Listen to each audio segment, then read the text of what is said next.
Se questo non è propaganda russa, cos'è?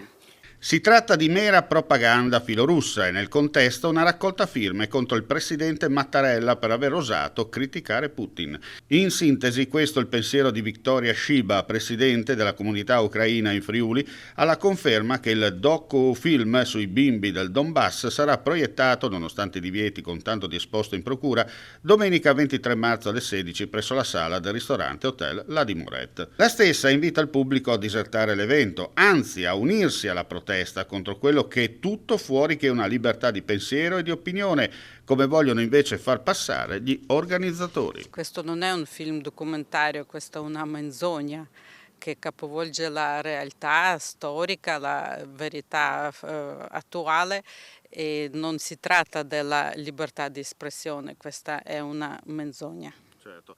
E chiaramente avete già fatto un esposto anche alla procura, avete contattato il prefetto di Udine e non vi fermate comunque, no?